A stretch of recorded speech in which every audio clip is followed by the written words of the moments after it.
Tom Trento here on a beautiful morning in Jerusalem, in the Jewish state of Israel, at a very unique location on a mountaintop. Behind me is the 9/11 memorial built by the country of Israel in support of the United States of America and in memorial to those who died.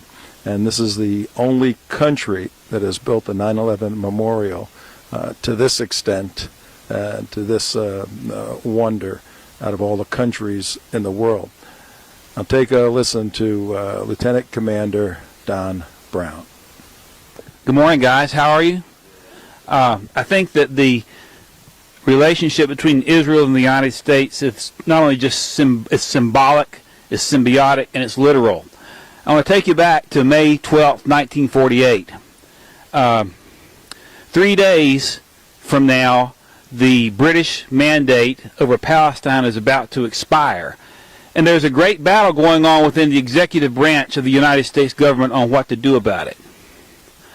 You know, a few years ago, I met a gentleman named Dutch Van Kirk. He was the navigator on board the Enola Gay, the last living flight member of that B-29 that dropped the atomic bomb on Hiroshima. And most historians will say that Harry Truman's decision to drop that bomb is the most significant decision of his presidency. I respectfully disagree with that. Although it was significant, I would say that his recognition of Israel as the first nation to recognize Israel was the most significant decision of his life. And on this day, May the 12th, there was a meeting going on in the Oval Office. There were 4 men involved: Harry Truman, the President of the United States, and his assistant Clark Clifford, along with the Secretary of State George Marshall and his assistant Robert Levitt. We heard Dan this morning refer to what the State Department calls a settlement, which is really a village. We heard our guest the other day in the kibbutz by the border say that the State Department is the enemy of Israel.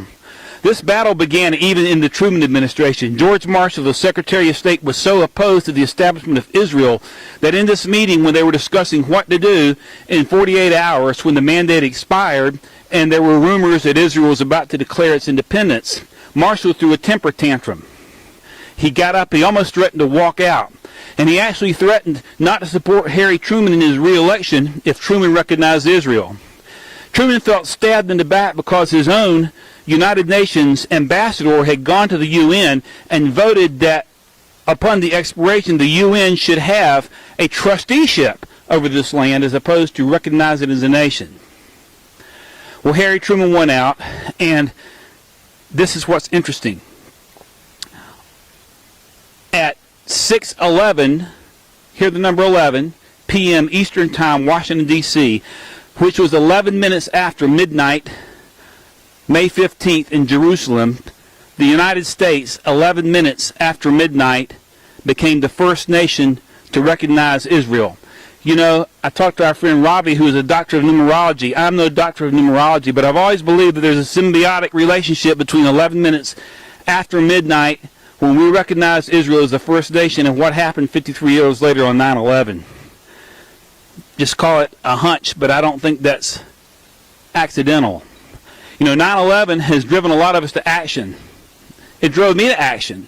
As mentioned, I was a senior lieutenant at the Pentagon, and every day I would jog across Memorial Bridge down to the Washington Monument and back, come back about 5 miles. I went off active duty, and I was trying a case in York, South Carolina, where the towers went down, and I realized that that plane had actually come in and destroyed the offices that I'd occupied. And it got me thinking, there by the grace of God could have been me. I knew nothing about Sharia and began to research, which led to my first book, Treason, which dealt with the issue of radical Islamic infiltration in the military.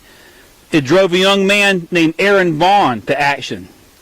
Aaron Vaughn, Billy and Karen's son, who had blown his knee out and was told he'd never be able to serve. When he saw the towers go down, he decided to take action, and against all odds, enlisted in the Navy and was accepted into their SEAL program because of what happened at 9/11.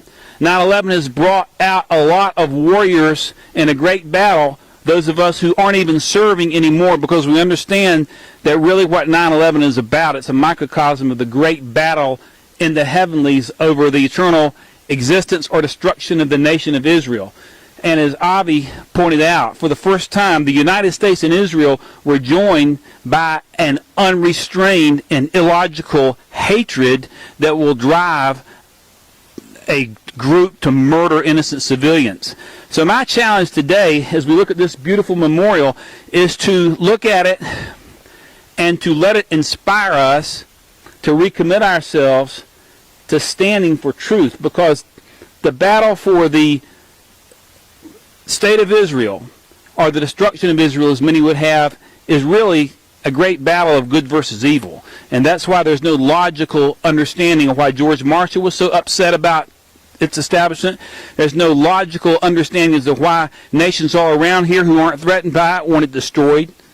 We must stand with it, and we must use this memorial and what happened, just like Joshua put the stones at Gilgal. Here is the monument for what we should stand for, and I would just encourage all of us to keep that in mind as we proceed for the rest of this trip. As we go home, we continue to stand with Israel. Thank you, Tom. Don just brought up Aaron Vaughn, and Don's wearing a SEAL, Navy SEAL hat. Aaron worked his way to the SEAL teams and then up to SEAL Team 6. And just before he died in 2006, August 11th, Israel was going through all kinds of reverberations and problems. He told his father, Billy, that if things really got bad, he'd get a few of his boys. He was very serious. He said, we're going to go over there and we're going to help the Israelis fight the battle. That's pretty interesting stuff for a young guy.